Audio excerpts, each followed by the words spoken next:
ಪರವಶನಾದನು ಅರಿಯುವ ಮುನ್ನವೇ ಅಧ್ಯಾಯ 30 ಅವನಿಗೆ ತಿಳಿದುಬಿಡುತ್ತದೆಂದು ಭದ್ರವಾಗಿ ಕಣ್ಣು ಮುಚ್ಚಿದ್ದಳು ಸಹಸ್ರ. ಅವನಿಗೆ ಏನೂ ತಿಳಿಯುತ್ತಿಲ್ಲ, ಆದರೂ ಮನದಲ್ಲಿ ಭಯ, ಮಗುವಿಗೇನಾಗಿದೆಯೋ ಎಂದು. ಈಡಿಯಟ್, ತನ್ನಂತಾನ್ ಏನನ್ಕೊಂಡಿದ್ದಾಳೆ, ಎಚ್ಚರ ಆಗ್ಲಿ, ಮಾಡ್ತೀನಿ ಇವಳಿಗೆ ಎಂದು ಮುಷ್ಟಿ ಒಯ್ಗಿದು ಅವಳನ್ನೇ ದಿಟ್ಟಿಸಿದ ಆಯುಧ್. ಅದೇಕೋ ಮುದ್ದಾಗಿ ಕಾಣಿಸುತ್ತಿದ್ದಳು ಸಹಸ್ರ. ಮುಂಗುರುಳು ಕಣ್ಣ ಬಳಿ ಹಾರಾಡುತ್ತಿತ್ತು. ಬಟ್ಟೆ ಸರಿಸಿದ್ದ ಅವಳ ಬೆಳ್ಳನೆಯ ನಡುವಿನ ಕಡೆ ಅವನ ಕಂಗಳು ಹೊರಳಿದವು. ಆ ರಾತ್ರಿ ಅವಳೊಂದಿಗೆ ಕಳೆದ ಕ್ಷಣಗಳು ನೆನಪಿದಿದ್ದರೆ ಚಂದವಿರುತ್ತಿತ್ತು ಎಂದು ಒಂದು ಕ್ಷಣ ಅನ್ನಿಸಿದ್ದು ಸುಳ್ಳಲ್ಲ. ಕೆಲ ಸಮಯದ ಬಳಿಕ ಡಾಕ್ಟರ್ ಬಂದಿದ್ದರು. ಏನಾಗಿದೆ ಕೇಳಿದರು. ಶೀಸ್ ಪ್ರೆಗ್ನೆಂಟ್, ಈ ಟೈಮಲ್ಲಿ ಕುಡಿದು ಬಂದಿದ್ದಾಳೆ, ಬೇಬಿ ಸೇಫ್ ಇದೆಯಾ ಅಂತ ಕನ್ಫರ್ಮ್ ಮಾಡಿ ಹೇಳಿ ಎಂದನು. ಈ ಸಮಯದಲ್ಲಿ ಕುಡಿದರೆ ಮಗುವಿಗೆ ರಿಸ್ಕ್ ಅಂತ ಗೊತ್ತಲ್ವಾ, ಮತ್ಯಾಕ್ ಕುಡಿಯೋಗ್ಬಿಟ್ರಿ ಹೇಳಿದರು ಡಾಕ್ಟರ್. ನಾನೇನು ಅವಳಿಗೆ ಕುಡಿ ಅಂತ ಮೂಗ್ ಹಿಡಿದು ಕುಡಿಸಿದ್ದೀನಾ, ಅವಳೇ ನಮಗೆ ಹೇಳದೇ ಕುಡಿದಿರುವುದು. ಟೈಮ್ ವೇಸ್ಟ್ ಮಾಡಬೇಡಿ ಡಾಕ್ಟರ್, ಏನಾಗಿದೆ ಅಂತ ಹೇಳಿ ಎಂದನು. ಅವಳನ್ನೊಮ್ಮೆ ಪರೀಕ್ಷಿಸಿದರು ಡಾಕ್ಟರ್. ಆದರೆ ಏನೂ ಸಮಸ್ಯೆ ಕಾಣಲಿಲ್ಲ. ಅಂಥದ್ದೇನೂ ಪ್ರಾಬ್ಲಮ್ ಕಾಣಿಸುತ್ತಿಲ್ಲ, ಆದರೂ ಒಮ್ಮೆ ಸೋನೋಗ್ರಫಿ ಮಾಡಿ ಟೆಸ್ಟ್ ಮಾಡಿದ್ರೆ ಮಗುವಿನ ಕಂಡೀಷನ್ ಗೊತ್ತಾಗುತ್ತೆ. ನಾಳೆ ಆಸ್ಪತ್ರೆಗೆ ಕರ್ಕೊಂಡ್ ಬನ್ನಿ ಎಂದರು. ಯಾಕೆ ಈಗ್ಲೇ ಹೇಳಕ್ಕಾಗಲ್ವಾ ಮಗುವಿಗೆ ಏನಾಗಿದೆ ಅಂತ ಎಂದು ಅವಸರಿಸಿದ. ಹೇಳಿದ್ನಲ್ಲ, ಅಂಥದ್ದೇನೂ ಪ್ರಾಬ್ಲಮ್ ಕಾಣಿಸುತ್ತಿಲ್ಲ ಅಂತ, ಇಲ್ಲಿ ಸೋನೋಗ್ರಫಿ ಮಾಡೋಕ್ಕಾಗಲ್ಲ ಹೇಳಿದರು. ಮುಖ ಬಿಗಿದವ, ಓಕೆ, ನಾಳೆ ಕರ್ಕೊಂಡ್ ಬರ್ತೀನಿ ಎಂದನು. ಅವರು ಅಲ್ಲಿಂದ ಹೊರಟರು. ಅಷ್ಟರಲ್ಲಿ ವಿನಾಯಕ್ ಅಲ್ಲಿಗೆ ಬಂದಿದ್ದರು. ಆಯು, ಡಾಕ್ಟರ್ ಏನ್ ಹೇಳಿದ್ರು ಎಂದರು. ಏನೂ ಇಲ್ಲ ಡ್ಯಾಡ್, ನಾಳೆ ಆಸ್ಪತ್ರೆಗೆ ಕರ್ಕೊಂಡ್ಬರೋಕೆ ಹೇಳಿದ್ದಾರ. ಹೌದಾ, ಮಗುಗೆ ಏನೂ ಅಪಾಯ ಇಲ್ಲ ತಾನೆ? ಅದು ನಾಳೆನೇ ಗೊತ್ತಾಗುತ್ತೆ. ನೋಡಿ ಡ್ಯಾಡ್, ಇನ್ನೂ ತಡ ಮಾಡೋದು ನನಗೆ ಇಷ್ಟ ಇಲ್ಲ. ಆದಷ್ಟು ಬೇಗ ಮದುವೆ ಫಿಕ್ಸ್ ಮಾಡಿ. ಎಂಗೇಜ್ಮೆಂಟ್ ಏನೂ ಬೇಕಾಗಿಲ್ಲ.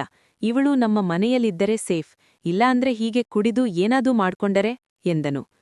ಅದನ್ನೆಲ್ಲ ಕೇಳಿಸಿಕೊಳ್ಳುತ್ತಿದ್ದ ಸಹಸ್ರಳಿಗೆ ಹಾಗೆಯೇ ನಿದ್ದೆ ಬಂದುಬಿಟ್ಟಳು. ಅವನ ಬೆಡ್ ಮೇಲೆಯೇ ಮಲಗಿಬಿಟ್ಟಳು ಹುಡುಗಿ. ಇಷ್ಟು ದಿನ ಯಾರಿಗೂ ತನ್ನ ಹಾಸಿಗೆಯ ಹತ್ತಿರವೂ ಸುಳಿಯಲು ಬಿಡುತ್ತಿರಲಿಲ್ಲ ಆಯುಧ್. ಆದರೆ ಈಗ ಏನೂ ಮಾಡಲಾಗುತ್ತಿಲ್ಲ.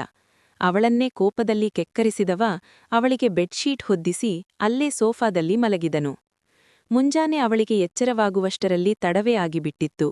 ಮೆಲ್ಲಗೆ ಕಣ್ಣು ತೆರೆದವಳು ಗಾಬರಿಯಿಂದ ದಿಗ್ಗನೆ ಎದ್ದು ಕುಳಿತಳು. ಅವಳ ಮುಂದೆಯೇ ಕುರ್ಚಿ ಹಾಕಿ ಕುಳಿತಿದ್ದ ಆಯುಧ್. ಅದೆಷ್ಟು ಹರಿತವಾಗಿತ್ತೋ ಅವನ ನೋಟ. ಅವಳಿಗೂ ಒಂದು ಕ್ಷಣ ಭಯವಾಗಿದ್ದು ಸುಳ್ಳಲ್ಲ.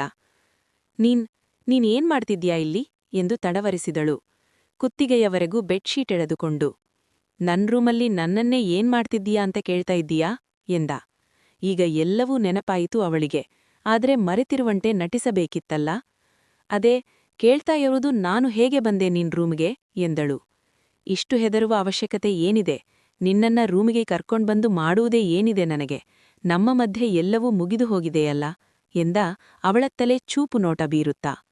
ಛೀ, ನಾನು ಆಗ ನನ್ನ ಮೈಮೇರೆ ಪ್ರಜ್ಞೆ ಇದ್ದಿದ್ದರೆ ನಿನ್ನ ಕೈ ಕತ್ತರಿಸಿ ಬಿಡುತ್ತಿದ್ದೇನೆ ಹೊರತು ನನ್ನ ಮೈ ಮುಟ್ಟಲು ಬಿಡುತ್ತಿರಲಿಲ್ಲ ಎಂದಳು. ಅವಳತ್ತ ಬಾಗಿದವ ಅವಳ ಕೈಯನ್ನ ಬಂಧಿಯಾಕಿಸಿ, ಓ ರಿಯಲಿ, ಈಗ್ಲೂ ನಿನ್ನನ್ನ ಮುಟ್ಟಿದ್ದೇನಲ್ಲ, ಏನ್ಮಾಡ್ತೀಯಾ? ನೋ ವಾಟ್, ಅವತ್ತು ನಡೆದಿದ್ದೆಲ್ಲ ನಮಗೆ ಪ್ರಜ್ಞೆ ಇರುವಾಗ ನಡೆಯಬೇಕಿತ್ತು ಅನ್ನಿಸ್ತಿದೆ. ನನ್ನ ಬೆನ್ನು ಮೇಲೆ ಪರಿಚಿ ಎಷ್ಟು ಉಗುರಿನ ಗುರುತು ಮಾಡಿದ್ದೆ ಗೊತ್ತಾ ನೀನು? ಆ ನೋವಲ್ಲೂ ಒಂಥರ ಸುಖ ಇರುತ್ತೆ. ಸೋ ಎನ್ನುತ್ತಾ ಅವಳ ಕೊರಳ ಬಳಿ ಬಾಗುವಾಗ ಅವನನ್ನ ಹಿಂದಕ್ಕೆ ತಳ್ಳಿದ್ದಳು ಸಹಸ್ರ. ನನ್ನ ಹೊಟ್ಟೆಯೊಳಗ ನಿನ್ನ ಮಗು ಇದೆ, ಮರೆಯಬೇಡ ಎಂದು ಕಿರಿಚಿದಳು. ಓ, ಆ ವಿಷಯ ಈಗ ನೆನಪಾಗುತ್ತಿದೆಯಾ? ನಿನ್ನ ಬಿಯರ್ ಕುಡಿಯುವಾಗ ಎಲ್ಲಿತ್ತು ನಿನ್ನ ಜ್ಞಾನ ಎಂದವನ ಕೋಪವೂ ಏರಿತ್ತು. ಹೌದು, ಅದು ನನ್ನಿಷ್ಟ, ನನ್ನ ಬಾಡಿ, ನಾನ್ ಏನಾದ್ರೂ ಮಾಡ್ತೀನಿ, ಏನಾದ್ರೂ ಕುಡಿತೀನಿ ಎಂದಳು ಮುಖ ತಿರುಗಿಸಿ. ಅವಳ ಗಲ್ಲವನ್ನ ಒತ್ತಿ ಹಿಡಿದು ತನ್ನತ್ತ ತಿರುಗಿಸಿಕೊಂಡವನು, ಅದು ನನ್ನ ಮಗು ಕಣೆ, ಎಷ್ಟು ಧೈರ್ಯ ಇದ್ದರೆ ಹೀಗೆ ಮಾಡ್ತೀಯಾ? ನಾನು ಅಷ್ಟು ಕ್ಲಿಯರಾಗಿ ಹೇಳಿದ್ದೀನಿ, ಆದ್ರೂ ನನ್ನ ಮಗುಗೆ ಹರ್ಟ್ ಮಾಡೋಕೆ ಟ್ರೈ ಮಾಡ್ತೀಯಾ ಎಂದನು ಅವಳನ್ನೇ ಕೆಕ್ಕರಿಸಿ. ಓ ಸಾಕ್ ಮಾಡು, ಮಗು ಮೇಲೆ ತುಂಬಾ ಪ್ರೀತಿ ಇರುವ ಹಾಗೆ ನಾಟಕ ಮಾಡ್ಬೇಡ, ಇದೆಲ್ಲ ಆಸ್ತಿಗೋಸ್ಕರ ಅಂತ ನನಗೆ ಚೆನ್ನಾಗಿ ಗೊತ್ತು ಎಂದಳು. ಹೌದು, ಆಸ್ತಿಗೋಸ್ಕರನೇ, ಅದಕ್ಕೇನಿಗ್ಗ? ಹಾ, ಆಸ್ತಿ ನಿನಗೆ ಸಿಕ್ಕ ಮೇಲೆ ನನ್ನ ಮಗುವನ್ನ ಅನಾಥಾಶ್ರಮದ ಪಾಲು ಮಾಡುವುದಕ್ಕೂ ಹಿಂದೆ ಮುಂದೆ ನೋಡೋದಿಲ್ಲ. ನಿನ್ನಂಥವನ್ನ ನಂಬಿ ನಿನಗೆ ಮಗು ಅಪ್ಪಿಸಿ ಹೇಗೆ ಹೋಗಲಿ? ಅದಕ್ಕೆ ನಿನಗೆ ಮಗು ಬೇಕು ಅನ್ನೋದೇ ಆದ್ರೆ ನಾನ್ ಹೇಳಿಡ್ಡೇ ನಡಿಬೇಕು ಎಂದಳು ಧೈರ್ಯವಾಗಿ. ಆಗಲ್ಲ, ಇದುವರೆಗೂ ನಾನು ಯಾರ ಮಾತು ಕೇಳಿಲ್ಲ, ಮುಂದೆಯೂ ಕೇಳಲ್ಲ. ಹೌದಾ, ಸರಿ, ಹಾಗಾದ್ರೆ ಅಬಾರ್ಷನ್ ಮಾಡಿಸಿಕೊಳ್ತೇನೆ. ನಮಗೆ ಇನ್ನೂ ಮದುವೆ ಆಗಿಲ್ಲ ಅಂದ ಮೇಲೆ ಮಗು ಮೇಲೆ ಪೂರ್ತಿ ರೈಟ್ಸ್ ನನಗೇ ಇರೋದು ಎಂದು ಬಿರುಸಾಗಿ ಅಲ್ಲಿಂದ ಹೊರಡಲು ಮುಂದಾದಾಗ ಅವಳ ಕೈ ಹಿಡಿದು ಮತ್ತೆ ತನ್ನತ್ತ ಎಳೆದುಕೊಂಡನು ಆಯುಧ್. ನೀನು ಯಾರನ್ನ ಎದುರು ಹಾಕ್ಕೊಳ್ತಿದ್ದೀಯಾ ಅಂದ ಗೊತ್ತಿಲ್ಲ ನಿನಗೆ. ನನಗೆ ಗೊತ್ತಾಗುವುದು ಬೇಕಾಗಿಲ್ಲ. ಹೌದಾ? ಹಾಗಾದ್ರೆ ಯಾವ ಡಾಕ್ಟರ್ ಹತ್ರ ಅಬೋರ್ಷನ್ ಮಾಡಿಸಿಕೊಳ್ತೀಯಾ ನಾನೂ ನೋಡ್ತೀನಿ ಕಣೆ ಎಂದಾಗ ಅವನನ್ನ ದೂರ ಸರಿಸಿ, ನನಗೆ ಇನ್ನೂ 1 ತಿಂಗಳು ಅಷ್ಟೇ. ಅಬೋರ್ಷನ್ ಮಾಡಿಸುವುದಕ್ಕೆ ಡಾಕ್ಟರ್ ಹತ್ರ ಹೋಗಬೇಕು ಅಂದರೆ 2 ದಿನ ಊಟ ಬಿಡ್ತೀನಿ, ಇಲ್ಲ ಪಪ್ಪಾಯಿ ತಿಂತೀನಿ, ಮುಗಿಯಿತಲ್ಲ. ಅವತ್ತು ಅಪ್ಪನಿಗೆ ಇನ್ನೂ ವಿಷಯ ಗೊತ್ತಿರದ ಕಾರಣ ಡಾಕ್ಟರ್ ಹತ್ರ ಹೋಗಿದ್ದೇ ಅಷ್ಟೇ ಎಂದಾಗ ಅವನಿಗೆ ಒಳಗೊಳಗೆ ಭಯ ಶುರುವಾಯಿತು. ಏನ್ಬೇಕು ನಿನಗೆ? ಕೇಳಿದ. ನಾನು ಯಾವ ಅಗ್ರಿಮೆಂಟ್ಗೂ ಸೈನ್ ಮಾಡೋದಿಲ್ಲ, ಕೊನೆಯವರೆಗೂ ನನ್ನ ಮಗು ಜೊತೆಗೆ ಇರ್ತೀನಿ ಎಂದಳು ಕೈಕಟ್ಟಿ. ಅವನ ಮುಷ್ಟಿ ಬಿಗಿಯಿತು. ನಾನು ಎಷ್ಟು ಕೆಟ್ಟವನು ಅಂತ ಗೊತ್ತಿಲ್ಲ ನಿನಗೆ. ನನ್ನ ಜೊತೆ ಲೈಫ್ ಲಾಂಗ್ ಇರ್ಬೇಕು ಅನ್ಕೊಳ್ತಿದ್ದೀಯಾ? ನನಗೆ ಹುಡುಗಿಯರ ಸಹವಾಸ ಇದೆ, ನನಗೆ ಇಷ್ಟ ಆದ ಹುಡುಗಿಯರ ಜೊತೆ ಮಲಗ್ತೇನೆ, ಅದ್ರೂ ಓಕೆನಾ ಎಂದ. ನಾನು ಹೇಳಿದ್ದನ್ನ ನೀನು ಸರಿಯಾಗಿ ಕೇಳಿಸಿಕೊಂಡಿಲ್ಲ ಅನ್ನಿಸುತ್ತೆ. ನಾನು ಲೈಫ್ ಲಾಂಗ್ ಈ ಮನೆಯಲ್ಲಿರ್ತೀನಿ ಅಂದಿದ್ದು ನಿನ್ನ ಹೆಂಡತಿಯಾಗಲ್ಲ, ನನ್ನ ಮಗುವಿನ ತಾಯಿಯಾಗಿ ಎಂದಳು. ತಾನೇನೇ ಹೇಳಿದರೂ ಅವನ ಬಳಿ ಉತ್ತರವಿದೆಯಲ್ಲ ಎಂದು ಉರಿದುಹೋಯಿತು ಅವನಿಗೆ. ಸಹಸ್ರಳ ಮಾತುಗಳನ್ನು ಕೇಳಿ ಸಿಟ್ಟು ಬಂದಿತು ಆಯುಧ್ಗೆ. ಹೇ, 1 ಸಲ ಹೇಳಿದ್ರೆ ಅರ್ಥ ಆಗಲ್ವಾ? ಇದೆಲ್ಲ ಮಾತಿಗಷ್ಟೇ ಸರಿ. ಗಂಡ ಆದವನು ಇನ್ನೊಂದು ಹೆಣ್ಣಿನ ಜೊತೆ ಮಲಗಿ ಬಂದ್ರೆ ಹೆಂಡ್ತಿ ಖುಷಿಯಾಗತ್ತಾ? ಸರಿ, ಬೇರೆ ಹುಡುಗಿಯನ್ನು ಮನೆಗೆ ಕರ್ಸ್ಕೊಂಡ್ರೆ ನೀನ್ ಸುಮ್ನೆ ಇರ್ತೀಯಾ ಎಂದನು ಅವಳನ್ನೇ ದಿಟ್ಟಿಸಿ. ಗಂಡ ಇನ್ನೊಂದು ಹೆಣ್ಣನ್ನು ನೋಡಿದ್ರೆ, ಮುಟ್ಟಿದ್ರೆ ಕೋಪ ಬರೋದು, ಜಲಸಾಗೋದು ಅವನ್ಮೇಲೆ ಪ್ರೀತಿ ಇದ್ರೆ ಮಾತ್ರ. ಆದ್ರೆ ನನಗೆ ನಿನ್ಮೇಲೆ ಪ್ರೀತಿ ಇಲ್ಲ, ಮುಂದೆ ಹುಟ್ಟೋದೂ ಇಲ್ಲ. ಅಂದಮೇಲೆ ನಾನ್ಯಾಕ್ ಸಿಟ್ ಮಾಡ್ಕೊಳ್ಳಿ? ನಾನೀ ಮದ್ವೆಗೆ ಒಪ್ಪಿರುವುದು ಮಗುವಿಗೋಸ್ಕರ. ಆದ್ರೆ ಮುಂದೆ ಮಗೂನೇ ನನ್ನಿಂದ ದೂರ ಆಗತ್ತೆ ಅಂದ್ರೆ ನಾನ್ಯಾಕ್ ನಿನ್ನನ್ ಮದ್ವೆ ಆಗ್ಬೇಕು ಎಂದಳು. ಹಣೆ ತೀಡಿಕೊಂಡವ, ಇದೇ ನಿನ್ ಕೊಲೆ ನಿರ್ಧಾರನಾ ಎಂದನು. ಹೌದು ಹೇಳಿದಳು ಗಟ್ಟಿದನಿಯಲಿ. ಅವಳ ಹತ್ತಿರ ಬಂದವನು, ಸರಿ, ನಿನ್ ಷರತ್ತಿಗೆ ನನ್ಗೊಪ್ಪಿದೆ ಇದೆ. ಆದ್ರೆ ಇದ್ರಿಂದ ಮುಂದೆ ತುಂಬಾ ರಿಗ್ರೆಟ್ ಮಾಡ್ತೀಯ ಕಣೆ ನೀನು. ಮಗು ಆದ್ಮೇಲೆ ನನ್ಜೊತೆ ಇರೋಕಾಗ್ದೆ ನೀನೇ ಓಡಿ ಹೋಗ್ತೀಯ ನೋಡು ಎಂದ. ನೋಡೋಣ ಯಾರ್ಯಾರನ್ ನೋಡಿಸ್ತಾರೆ ಅಂತ ಎಂದಳು ಸಹಸ್ರ. ಆಸ್ತಿಗೋಸ್ಕರ ಮಾತ್ರ ನಿನ್ನ ಷರತ್ತಿಗೆ ಒಪ್ತಿದ್ದೇನೆ, ನೆನ್ಪಿಟ್ಕೋ. ಡಾಕ್ಟರ್ ಆಸ್ಪತ್ರೆಗ್ ಬರೋಕ್ ಹೇಳಿದಾರೆ, ಏನೋ ಸ್ಕ್ಯಾನ್ ಮಾಡ್ಬೇಕಂತೆ. ಬೇಗ ರೆಡಿಯಾಗಿ ಕೆಳಗ್ ಬಾ ಎಂದವ ಅಲ್ಲಿ ನಿಲ್ಲದೆ ಹೊರ ನಡೆದುಬಿಟ್ಟ. ಅಯ್ಯೋ ಇವನಜ್ಜಿ, ರೆಡಿಯಾಗಿ ಬಾ ಅಂತ ಹೇಳಿ ಹೋಗ್ಬಿಟ್ಟ. ನಿನ್ನೆಯಿಂದ ನಾನ್ ಸ್ನಾನ ಮಾಡಿಲ್ಲ, ನನ್ ಬಟ್ಟೆಗಳೂ ಇಲ್ಲ, ಹೇಗ್ ರೆಡಿಯಾಗೋದು? ಎಷ್ಟು ಬೇಗ ಈ ಡ್ರೆಸ್ ಚೇಂಜ್ ಮಾಡ್ತೀನೋ ಅನ್ನಿಸ್ತಿದೆ ಎಂದು ಗೊಣಗುತ್ತಲೇ ಕೈಗೆ ಸಿಕ್ಕ ಅವನ ಶರ್ಟ್ ಹಿಡಿದು ಸ್ನಾನಕ್ಕೆ ನಡೆದಳು.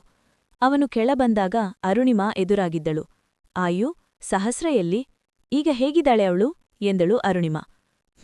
ಅವಳಿಗೇನ್ ಬಂದಿದೆ ದೊಡ್ಡ ರೋಗ, ಆರಾಮಾಗಿಯೇ ಇದ್ದಾಳೆ ಎಂದ ಅದೇ ಬಿಗಿದ ಮೊಗ ಹೊತ್ತು. ಅವಳನ್ನೂ ತಿಂಡಿಗೆ ಕರ್ಕೊಂಡ್ಬರೋದಲ್ವಾ, ಲೇಟಾಗಿದೆ ಹೇಳಿದಳು ಕಾಳಜಿಯಿಂದ. ಎಷ್ಟೊತ್ತು ಎಮ್ಮೆಯ ಹಾಗೆ ಮಲಗಿದ್ಲು, ಈಗ ರೆಡಿ ಆಗ್ತಾ ಇದ್ದಾಳೆ.